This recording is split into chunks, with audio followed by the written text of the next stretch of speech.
Hello प्यारे बच्चों, कैसे हो आप सब। सामाजिक विज्ञान ऑनलाइन कक्षा 10 में आपका स्वागत है। आज हम पढ़ेंगे जर्मनी का एकीकरण। जर्मनी के एकीकरण में आपका आता है कि जर्मनी भी इटली की भांति 19वीं शताब्दी के आरंभ में एक भौगोलिक अभिव्यक्ति था।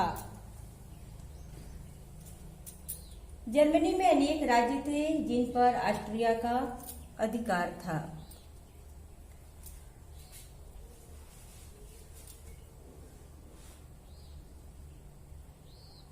ये राज्य ऑस्ट्रिया के विरुद्ध नहीं जा सकते थे, फिर भी जर्मनी के राज्य फ्रांसीसी क्रांति के राष्ट्रवादी सिद्धांत से प्रभावित थे और 1815 से 1870 ईस्वी तक जर्मनी का इतिहास इसी सिद्धांत की विजय का इतिहास माना जाता है। जर्मनी के एकीकरण में आपका 1815 ईस्वी की जो वियना कांग्रेस में प्रक्रियावादियों का जो बोलबाला था, वो जर्मनी को पुनः 38 राज्यों में विभक्त कर दिया था, यानी बांट दिया था।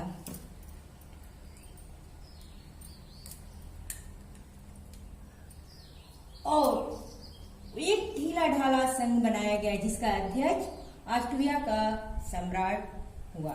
लेकिन क्या होता है कि जो जर्मन देशभक्त जो थे, इससे वे खुश नहीं थे, संतुष्ट नहीं थे और उन्होंने कई तरह की समितियों का गठन किया, कई तरह की समितियां बनाई और राष्ट्रीयता और राजनीतिक एकता के प्रयास को वे लोग जारी रखे। अब क्या होता है कि जब 1830 ईस्वी की क्रांति से जर्मन राज्यों में विद्रोह हो गया तो कई शासकों को उदारवादी संविधान लागू करने पड़े। इसके बाद क्या होता है, यह स्थिति मेटरनिख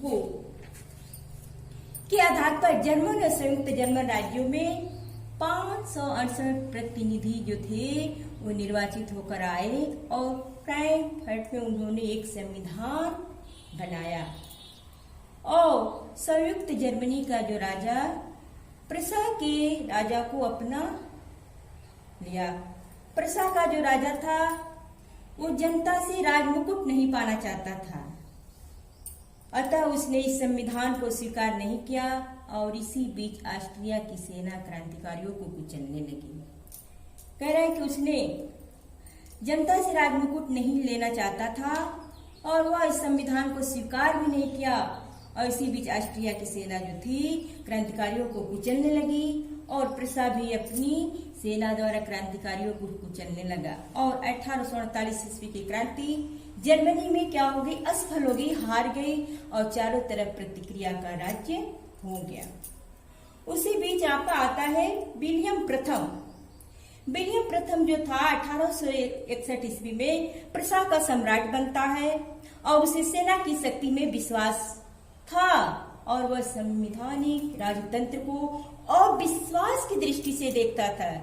उसको यही नहीं था कि ये जो राजतंत्र है उसको कैसे देखा जाए, वो उसको अविश्वास की दृष्टि से देखता था, शकी निगाहों से देखता था और जर्मनी के एकीकरण के लिए वह लालायित भी था, लालची था, जिसके लिए एक सशक्त सेना को वह आवश्यक समझता था। लेकिन सेना मजबूत करने और अनिवार्य सैनिक सेवा करने के लिए उसने धन की मांग संसद से तो की, लेकिन उदारवादी सांसदों ने धन देने से मना कर दिया, इनकार कर दिया। उसके बाद क्या होता है बच्चों कि उसने संसद भंग कर दिया। क्या किया उसने संसद को भंग कर दिया और दूसरी संसद का भी यही हाल था।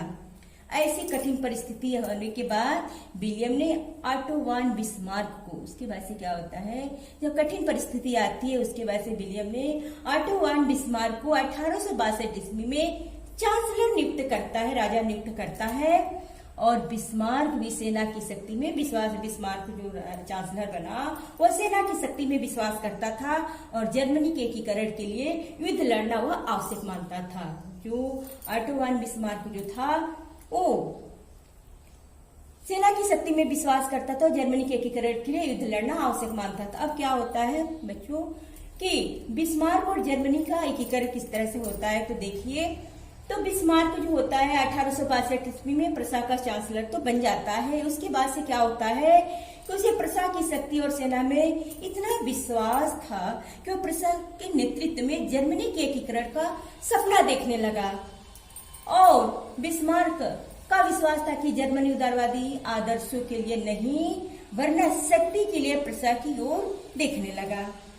वह कहा करता था कि जर्मनी की समस्या का समाधान बौद्धिक भाषणों, आदर्शवाद अथवा बहुमत के निर्णय से नहीं बल्कि प्रसा के नेतृत्व में लहू और युद्ध अर्थात बलिदान देकर विजय हासिल करना होगा। वास्तव में बिस्मार्क ने विजय हासिल कर जर्मनी के एकीकरण की उम्मीद को क्या किया, तत्कालीन यूरोपीय राजनीतिक व्यवस्था में निहित कर दिया। और यूरोप के तत्कालीन जो प्रभावशाली देश थे, जिसमें प्रभावशाली देश कौन कौन से, तो इंग्लैंड आपका आता है, इंग्लैंड, रूस, फ्रांस और ऑस्ट्रिया। इंग्लैंड, रूस, फ्रांस और ऑस्ट्रिया।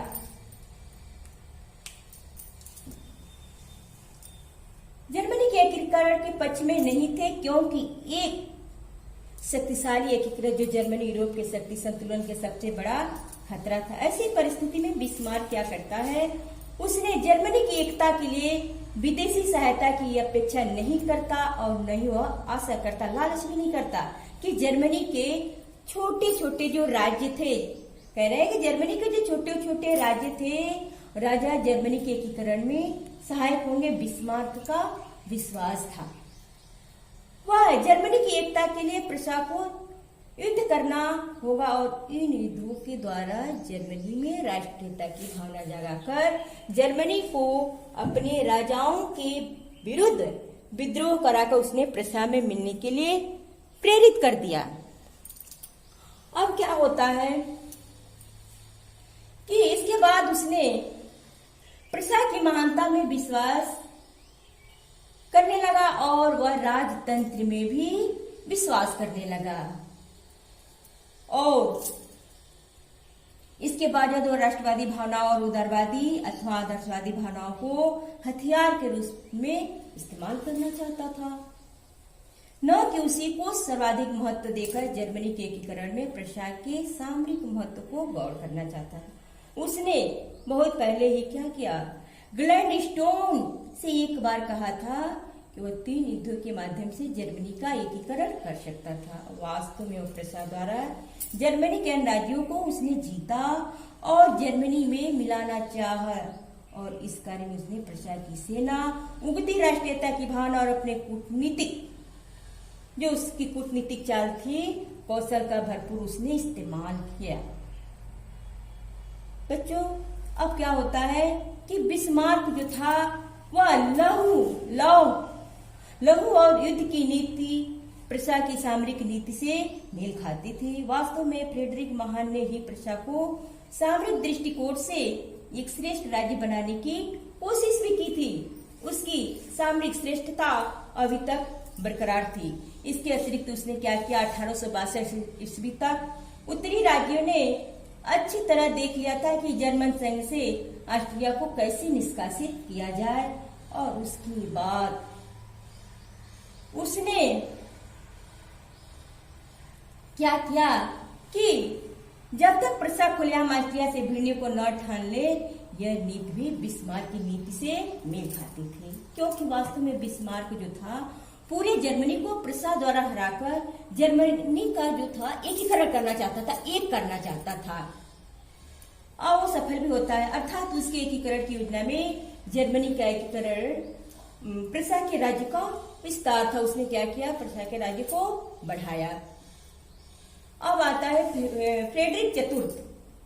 फ्रेडरिक चतुर्थ जो था प्रसा का राजा ने बीमार होने के कारण अपने भाई विलियम प्रथम को शासन सूत्र दे दिया। फ्रेडरिक चतुर्थ जो प्रसा का राजा था वो बीमार हो गया और बीमार होने के कारण उसने अपने भाई विलियम प्रथम को शासन का राज्यभार दे दिया। विलियम प्रसा की महानता में विश्वास का विलियम जो था वो प्रसा की महानता में विश्वास करता था, लेकिन डायट जिसका नाम है प्रसा की डायट को हम क्या कहते हैं, प्रसा की संसद। लेकिन डायट प्रसा की संसद में प्रगतिवादी दल का बहुमत था, जो राजा की शक्ति पर अंकुश लगाना अपना कर्तव्य समझता था। रोक लगाना क्या करता था, अपना समझता था, कर्तव्य समझता था।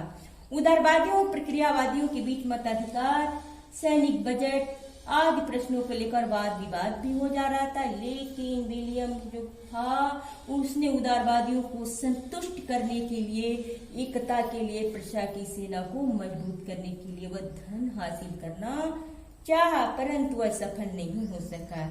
ऐसी कठिन परिस्थिति में क्या होता है कि उसने ऐसी कठिन परिस्थिति से निपटने के उसने बिस्मार्क को क्या किया, वहां का चांसलर बना देता है। और बिस्मार्क जो था वो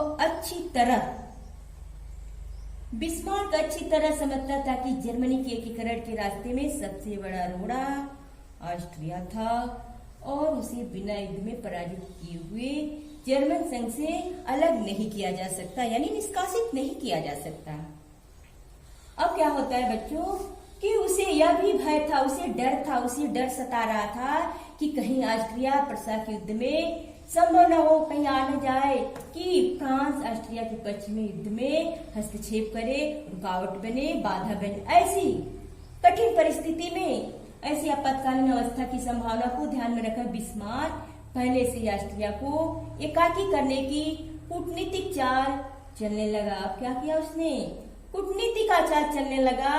और बिस्मार्क जब सेंट पीटर्सबर्ग में, जो रूस की तत्कालीन राजधानी थी, उसमें प्रसा का राजदूत बनकर गया और उसने बड़ी कुशलता, बड़ी चतुराई के साथ जार से और रूसी अधिकारियों से दोस्ती कर ली। इस मित्रता का उसने जर्मनी के एकीकरण के समय के रूप में और फ्रांस के विरुद्ध उपयोग किया और क्रीमिया के युद्ध में प्रजा की निरपेक्षता, जो सेंट पीटर्स में उसका सफल दूत के रूप में कार्य तथा उसकी राजतंत्र में आस्था रूसी सम्राट को खुश करने के लिए काफी थे।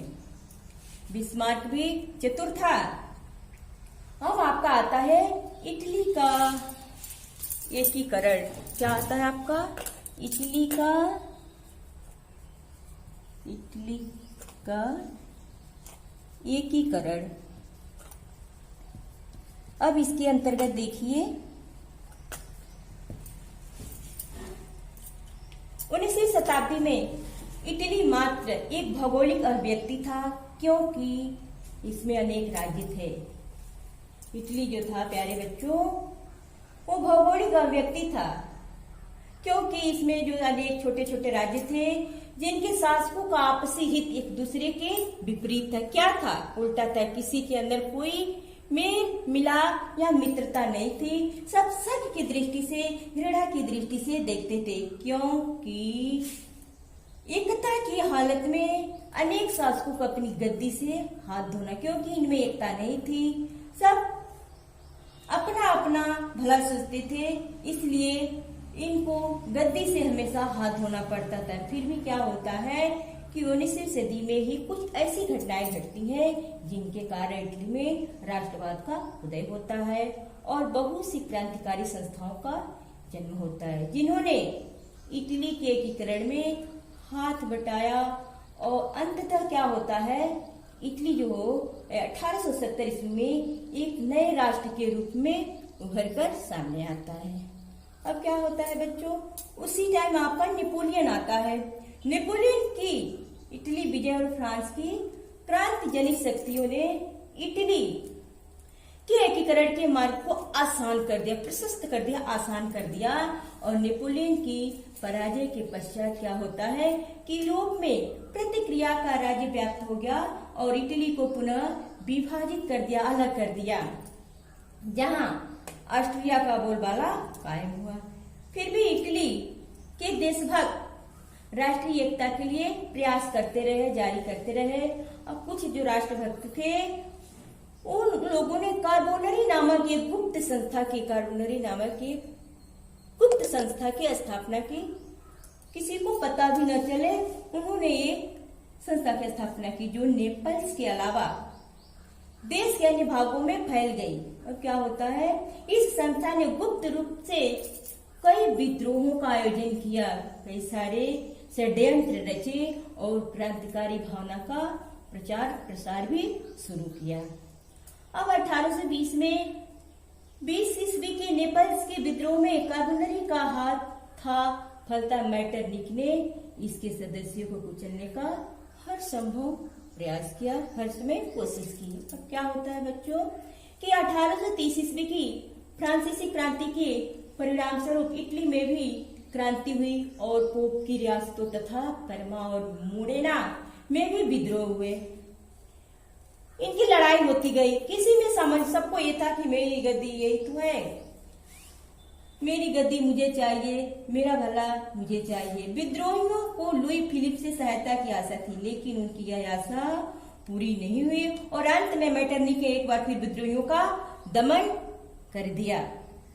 अब आपका आता है मेजनी और युवा इटली की स्थापना। मेजनी और युवा इटली की स्थापना 1815 ईस्वी से लेकर के 1831 ईस्वी तक इटली के एकीकरण के लिए किए गए सारे प्रयत्न विफल हो चुके थे, असफल हो चुके थे, सफल नहीं हुए और घोर निराशा का वातावरण छा गया। ऐसी स्थिति में क्या होता है, निराशाजनक परिस्थिति में इटली में राष्ट्रीय आंदोलन के नेता जो मेजनी का प्रादुर्भाव होता है और उसके दिमाग में संयुक्त इटली का स्वरूप जितना स्पष्ट और निश्चित था उतना किसी अन्य व्यक्ति के दिमाग में नहीं था। अब क्या होता है इसके बाद से कि उसने इटली की दुर्दशा का बड़े इन शब्दों में किया। उसने क्या कहा था कि हमारे पास, इन्वर्टेड कामा में है, कि हमारे पास न राष्ट्रीय झंडा है, न राजनीतिक नाम, न उसके पास राष्ट्रीय झंडा था और न राजनीतिक नाम और न यूरोपीय राष्ट्रों में उसकी कोई प्रतिष्ठा, न कोई योगदान। किसी भी रियासत में प्रेस की आजादी नहीं है, न कोई सभा कर सकता है और न भाषण की स्वतंत्रता। सब लोग मिलकर कोई प्रार्थना पत्र नहीं दे सकते, विदेशों से पुस्तकें नहीं मंगाई जा सकती और शिक्षा के विषय में कोई स्वतंत्रता नहीं, ये उसने कहा था। अब क्या होता है कि मेजनी का काम था लोगों को शिक्षा देकर यह अनुभव कराना कि कृत्रिम राजनीतिक सीमाओं के बावजूद इटली में सजीव एकता आनी चाहिए और उनकी परंपराएं एवं ऐतिहासिक स्मृतियां एक हो।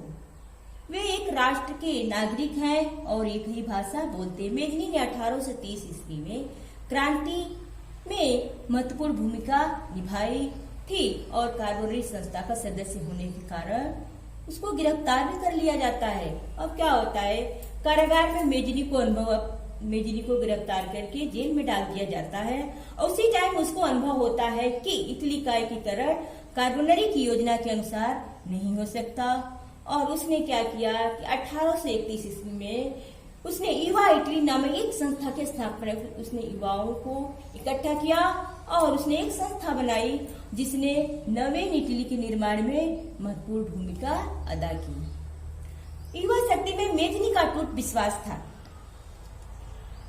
युवा शक्ति में मेजनी का अटूट विश्वास था। वह कहा करता था यदि समाज में क्रांति लानी है तो विद्रोह का नेतृत्व युवकों के हाथ में, नवयुवकों के हाथ में होनी चाहिए।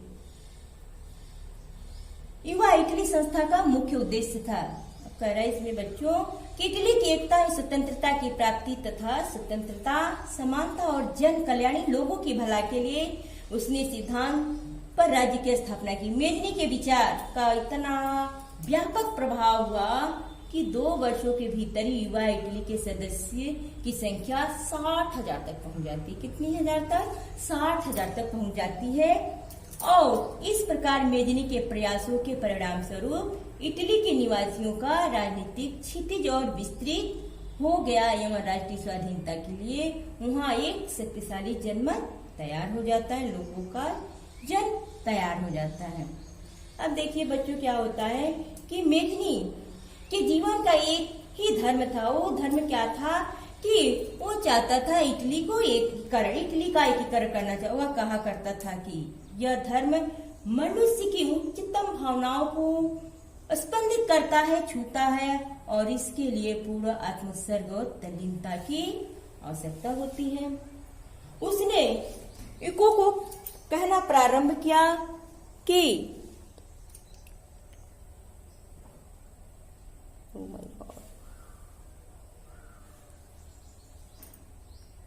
पता नहीं क्या हो गया।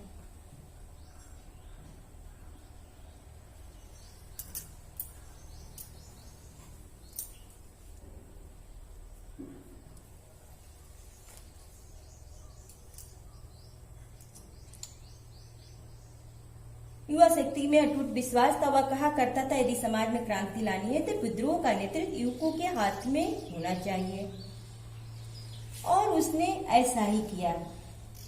अब क्या होता है, मेजनी के जीवन का एक ही धर्म था, क्या इटली का एकीकरण किया जाए। वह कहा करता था कि यह धर्म मनुष्य की उच्चतम भावनाओं को स्पंदित करता है, यानी छूता। इसके लिए पूर्ण आत्मोत्सर्ग और तल्लीनता की आवश्यकता थी। मेजनी इटली का जन नेता बन गया। कुछ समय पश्चात मेजनी जो था वह इटली का जन नेता ने लोगों का नेता बन जाता है। अनगिनत लोगों ने उत्साह के साथ उसके कार्यों और विचारों का अनुमोदन किया। उसकी संस्था युवा इटली में सैकड़ों युवक भर्ती होने लगे और इटली के अनेक राज्यों में इस संस्था की अनेक शाखाएं खोली गई। 2 वर्षों के अंतर्गत लगभग 60,000 युवक इसके सदस्य बने। किसके? मेजनी के। और 1848 ईस्वी में क्रांति के समय मेजनी इटली में गणतंत्र की स्थापना के लिए प्रयत्नशील हुआ, लेकिन वह सफल नहीं हो सका। और फिर भी उसका यह प्रयत्न बाद के समय के लिए प्रेरणा का स्रोत बना रहा।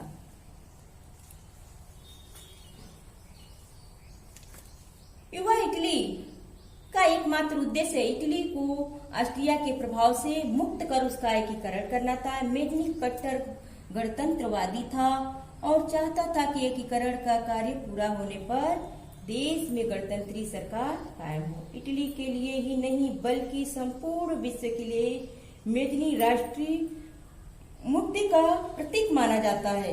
ज्यूरिख, उसी टाइम क्या होता है, ज्यूरिख की संधि ने पिडमांट पर कुछ दिनों के लिए सैन्य बल के प्रयोग पर प्रतिबंध लगाया, लेकिन जन आंदोलन पर इस संधि की शर्तें नहीं लागू हो सकी। जिन दिनों ऑस्ट्रिया से इटली का युद्ध चल रहा था, उन्हीं दिनों मध्य इटली के परमा, मोडेना, टस्कनी और पोप के राज्यों बोलेगना और रोमेगना में जनता ने विद्रोह कर दिया, जिससे वहां के शासकों को अपना राज्य छोड़ करके क्या करना पड़ा? भागना पड़ा। इन राज्यों में केवल अपनी बात मनवाने के लिए उसने सामयिक संस्कारों का संगठन कर लिया गया। नहीं, संस्कारों नहीं, सरकारों का संगठन कर लिया गया था। इसी समय काबुल भी पुनः मंत्रिमंडल में शामिल हो गया और इन प्रदेशों की जनता ने सम्राट से आग्रह किया कि उनके प्रदेशों को पिडमॉन्ट के साथ मिला दिया जाए, लेकिन नेपोलियन तृतीय से अनुमति लिए बिना विक्टर इमैनुअल के लिए यह करना संभव नहीं था। अब क्या होता है बच्चों कि काबुल ने नेपोलियन की सेवाओं और नीस का लालच देकर के जन मत संग्रह कर उपर्युक्त राज्यों को पिडमॉन्ट सार्डिनिया में मिलाने के लिए राजी कर लिया।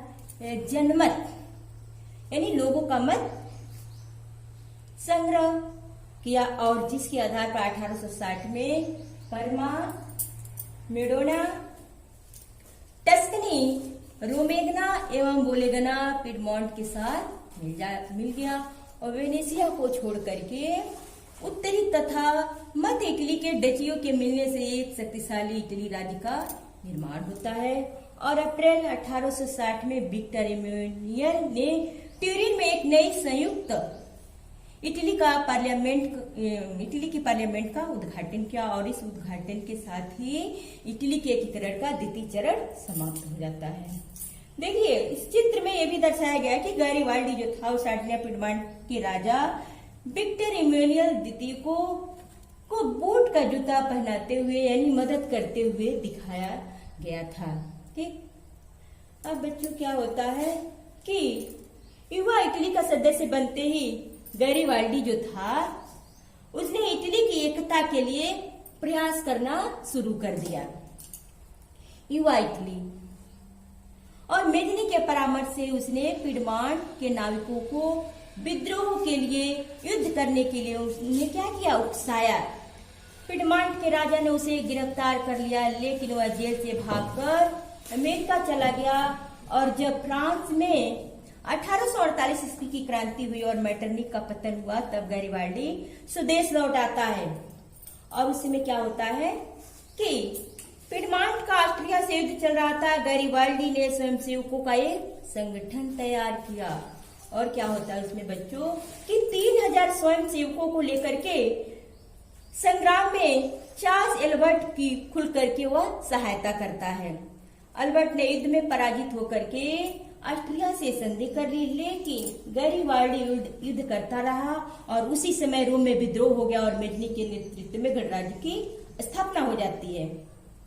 अब इस नव गणराज्य की रक्षा करने का भार किसके ऊपर आ जाता है, गैरिबाल्डी के ऊपर आ जाता है। गैरिबाल्डी को दे दिया जाता है। गैरिबाल्डी जो था उसने जमकर के युद्ध किया और जब नगर का पतन जब नष्ट होने निकट मतलब पतन होने लगा, पतन यानी नष्ट होने का दिखाई देने लगा, तो वह अपने सैनिकों के साथ भाग गया।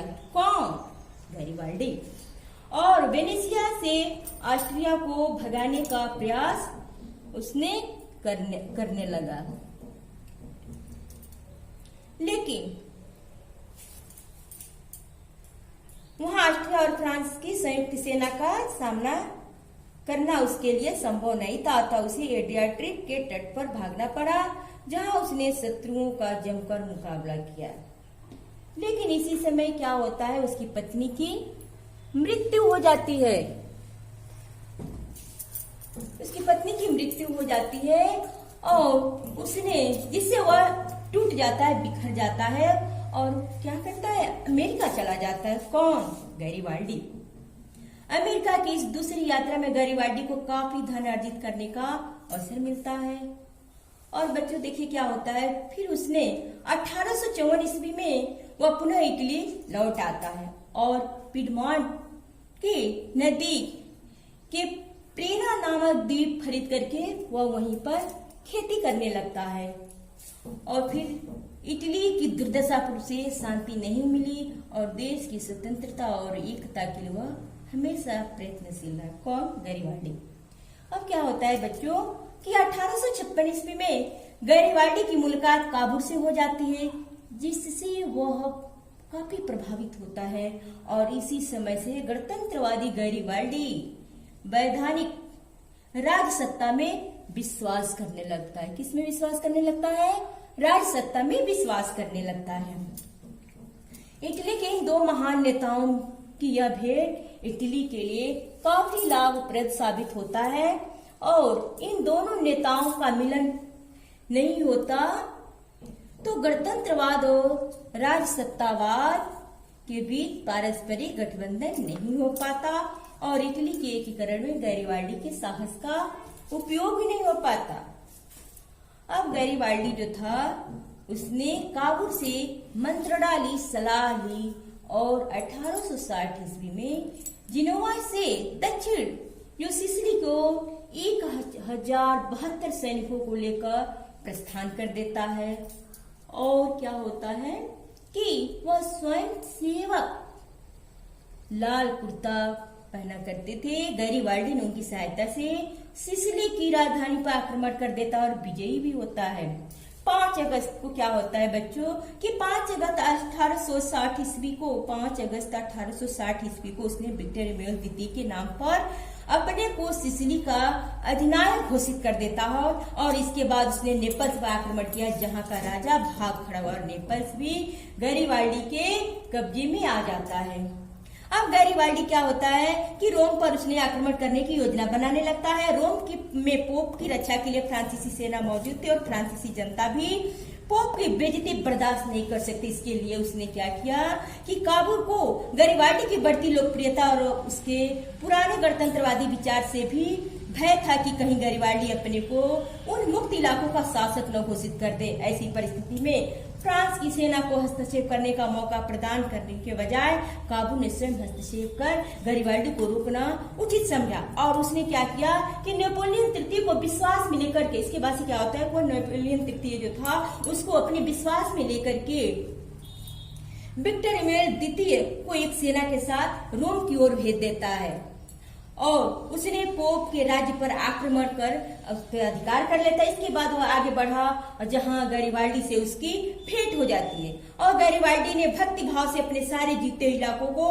विक्टर इमैनुएल को सौंप देता है। उसने इटली के एकीकरण में एक महत्वपूर्ण भूमिका निभाकर दक्षिणी इटली को जीत करके इटली के एकीकरण का मार्ग आसान कर देता है। अब 1861 में क्या होता है कि 1861 में तक इटली के पश्चिम में 1861 चल नहीं रहा, 1861 ईस्वी में इटली के पश्चिम में विक्टर इमैनुएल द्वितीय ने कापुआ और गेटा को भी जीत लिया। रोम तथा वेनेसिया को छोड़कर संपूर्ण इटली के प्रदेशों पर विक्टर का अधिकार हो गया और 18 फरवरी 1861 ईस्वी के दिन तुरीन में एक नई संसद का उद्घाटन होता है और 1 मार्च को पिडमॉन्ट सार्डिनिया का नाम बदलकर इटली का राज्य कर दिया जाता है। विक्टर इमैनुएल द्वितीय जो ईश्वर की अनुकंपा और राष्ट्र की इच्छा में इसे इटली का राजा घोषित किया गया और इस अवसर पर गरिबाल्डी भी उपस्थित था, वो भी वहां मौजूद था। उसने क्या किया, जनता से अनुरोध किया, आग्रह किया कि इटली वासी विक्टर के प्रति अपना श्रद्धा एवं भक्ति दिखाए और इस तरह इटली के एकीकरण का तृतीय चरण भी समाप्त होता है। बच्चों अब कह रहे हैं कि वेनेसिया और रोम पर अभी भी क्रमशः लाइन क्रमशः ऑस्ट्रिया और पोप का शासन था। विक्टर इमैनुएल इन दोनों इलाकों को इटली से में मिलाने की ताक में था। वो सोचता था कि इन दोनों को एक कर दिया जाए और जर्मनी के एकीकरण के द्वारा प्रसा और ऑस्ट्रिया की लड़ाई अवश्य भावी हो गई। प्रसा लड़ाई के लिए कूटनीतिक तैयारी करने लगा और प्रसा के चांसलर बिस्मार्क ने इटली से भी संपर्क स्थापित किया और तय किया कि प्रसा और ऑस्ट्रिया की लड़ाई के समय इटली जो वेनेसिया पर आक्रमण कर दे, उसमें बिस्मार्क ने आश्वासन दिया कि प्रसा ऑस्ट्रिया से तभी संधि करेगा जब वो वेनेसिया को इटली को सौंपने के लिए राजी होगा। अब क्या होता है बच्चों कि 1866 ईस्वी में प्रेसा और ऑस्ट्रिया में युद्ध होता है और इटली जो था वेनेसिया पर आक्रमण कर देता है। युद्ध में ऑस्ट्रिया पराजित होता है और संधि के समय बिस्मार्क ने ऑस्ट्रिया को बाध्य कर देता है कि वह वेनेसिया इटली को दे दे। इस तरह 1866 ईस्वी में वेनेसिया इटली का अंग बन जाता है और इटली के एकीकरण का चौथा चरण भी खत्म हो जाता है। अब करें रोम पर इटली के अधिकार। बच्चों कह रहा है कि रोम पर इटली के अधिकार जमाने का शुभ अवसर अब आता है 1870 ईस्वी में आता है और प्रसा ने जर्मनी के एकीकरण की अंतिम लड़ाई फ्रांस से 1870 ईस्वी में लड़ी। इस लड़ाई के लिए प्रसा के चांसलर बिस्मार्क जो था कूटनीतिक तैयारी करते समय विक्टर इमैनुएल द्वितीय को बता रहा कि युद्ध के दौरान फ्रांस अपनी सेना रोम से हटाए। जैसे ही फ्रांसीसी सेना हटे वैसे ही इटली को रोम पर आक्रमण करने के अधीन कर लेना था। 1870 में क्या होता है कि प्रसा और फ्रांस में युद्ध शुरू हो जाता है और फ्रांस को अपनी रोम से सेना को हटानी पड़ती है। ऐसी स्थिति का लाभ उठाकर 1870 ईस्वी में इमैनुएल विक्टर ने रोम पर आक्रमण कर देता है। अब क्या होता है कि जनता की इच्छा जानने के जनमत संग्रह किया और जिसमें पोप को मात्र 46 मत ही प्राप्त हुए। अतः रोम इटली में शामिल हो गया और 1871 ईस्वी में रोम संयुक्त इटली की राजधानी बना। 2 जून 1871 को विक्टर इमैनुएल द्वितीय अपने परिवार, राज दरबार और संसद के साथ रोम चला जाता है और जनता को संबोधित करते हुए उसने क्या कहा कि हम रोम में आ गए हैं और अब यहीं रहेंगे। इटली के एकीकरण का पंचम और अंतिम चरण पूरा होता है और इस प्रकार विश्व के मानचित्र पर संयुक्त इटली का उद्भव होता है। प्यारे बच्चों आज के लिए इतना।